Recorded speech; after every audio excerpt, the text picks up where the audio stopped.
मु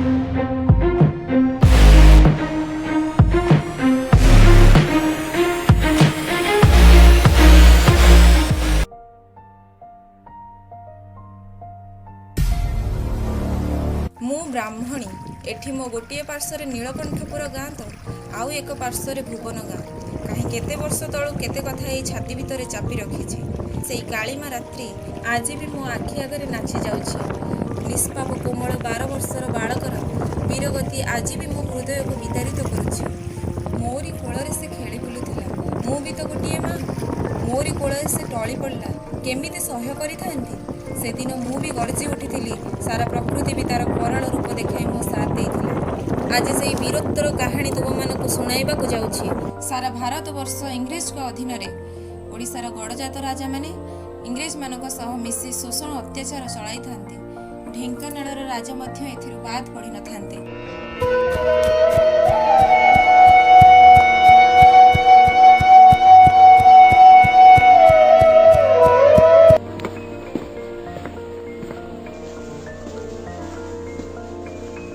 आसीगलु ना खाइबा को देलु भोक लागिलानी।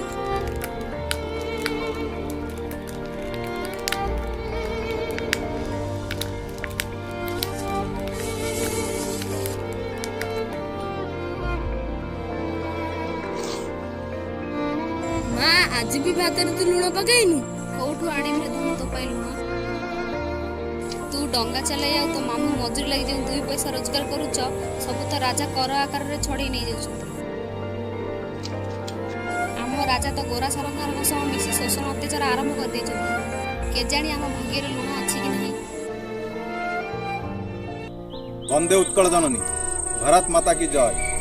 इंग्रेज मानक अन्याय अत्याचार गड़जात राजा मानकर शोषण विरुद्ध रे आज ये सभार आयोजन ए नीलकंठपुर युव समाज मु हरमोहन पट्टनायक तुम समस्त के संग्राम में झांस देवाई आह्वान करुच्ची मु आमंत्रित करुच्ची एठार उपस्थित देशप्रेमी श्रीमान वैष्णव चरण पट्टनायक से तांकर अभिभाषण प्रदान।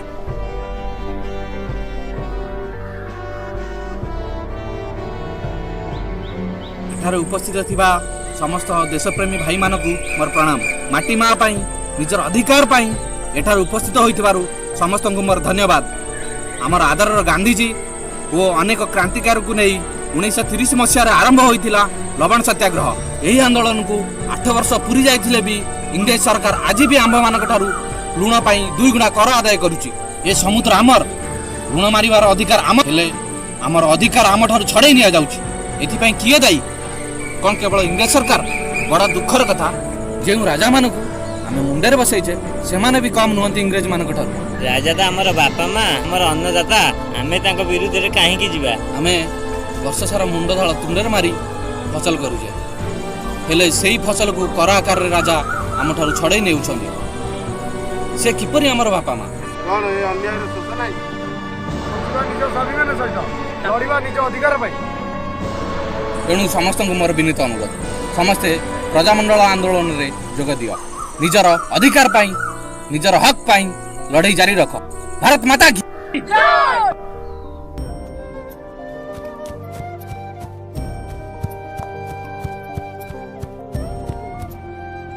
बापा कौन हला मु बानर सेना रे जोग देबा को चाहूची। बापा तू काली तू सभा को आस सभा रे जोग दे। बाजी बानर सेना जोग देवा परे लाठी चालना शिखिबा सहित इंग्रेज मानक गुइंदागिरी आरंभ करि दिए।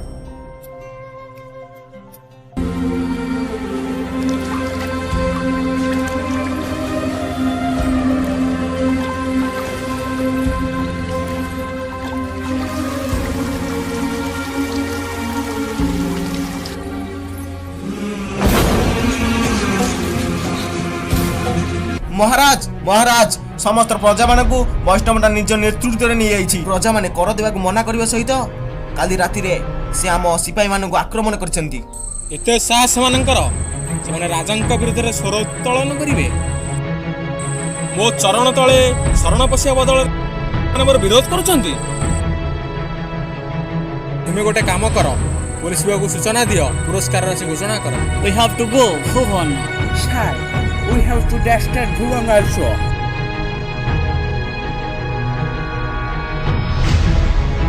Arish, or what Fortnite and watch some Fortnite as soon as possible. କେତେବେଳେ ବି ଆକ୍ରମଣ ହେଇପାରେ ଆମକୁ ସତର୍କ ରହିବା ପାଇଁ ପଡ଼ିବ।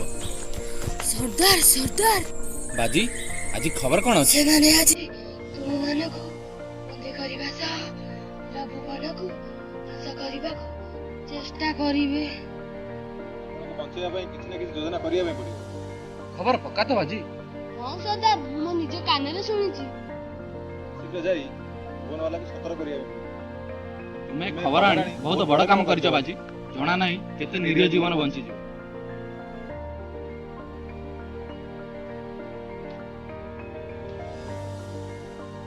ବାଜି ମୋର ସର୍ଦ୍ଦାର।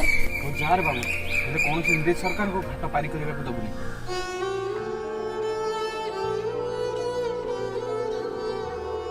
ମା, ଆଜି ମୋର ଘାଟ ଜଗିବା ପାଳି ଯାଉଛି। ଆରେ ଧନ, ତୁ ତ ଏତେ ଛୋଟ ପିଲା, ତୁ କଣ ଏତେ ରାତିରେ ଘାଟ ଜଗି ପାରିବୁ? ମା, ଆମର ତ ଖଣ୍ଡାୟତ, କର୍ତ୍ତବ୍ୟ ମତେ ପାଳନ କରିବାକୁ ହବ। te ଖୁସିରେ ଯିବାକୁ ଦେ। ହଉ ରେ ବାବୁ, ଯା, ଘରକୁ ଜଲ୍ଦି ଫେରି ଆସିବୁ।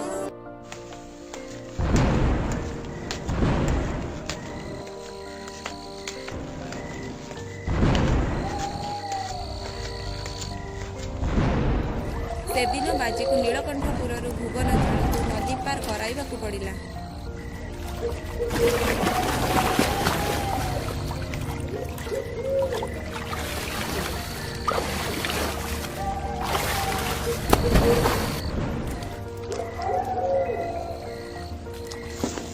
How can we know, even after so much effort?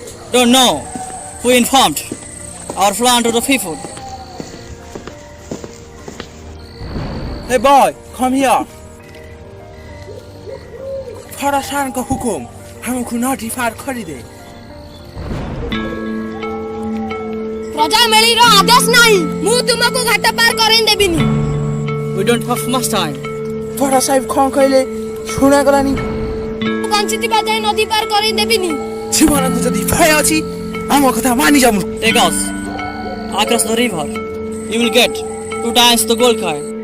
ଏତେଟା ସ୍ୱର୍ଣ୍ଣ ମୁଦ୍ରା ପାଇଁ ମୁଁ ମୋ ମାଟି ମାଆକୁ ବିକ୍ରି କରିପାରିବି ନାହିଁ।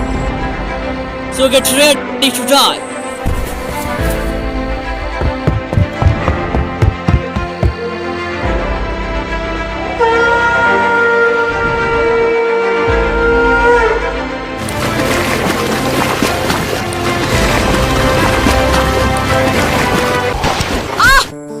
ବାଜିର ଶଙ୍ଖନାଦ ଶୁଣି ନୀଳକଣ୍ଠପୁରବାସୀ ସତର୍କ ହୋଇଗଲେ।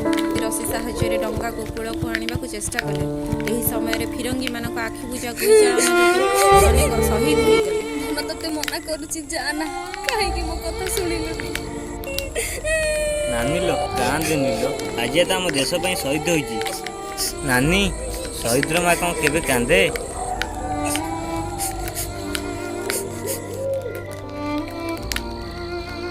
ରାତାରାତି ଶଗଡ଼ରେ ବାଜିର ମୃତ ଶରୀରକୁ କଟକ ବଡ଼ ମେଡିକାଲକୁ ଅଣାଯାଇ ପୋଷ୍ଟମର୍ଟମ କରାଗଲା। ପରେ ବକ୍ସି ବଜାର, ଦର୍ଘା ବଜାର ଦେଇ ଏକ ଶୋଭାଯାତ୍ରା କରାଗଲା। ଶେଷରେ ଖାନନଗରରେ ବାଜିର ଶେଷକୃତ୍ୟ ସମାପନ କରାଗଲା।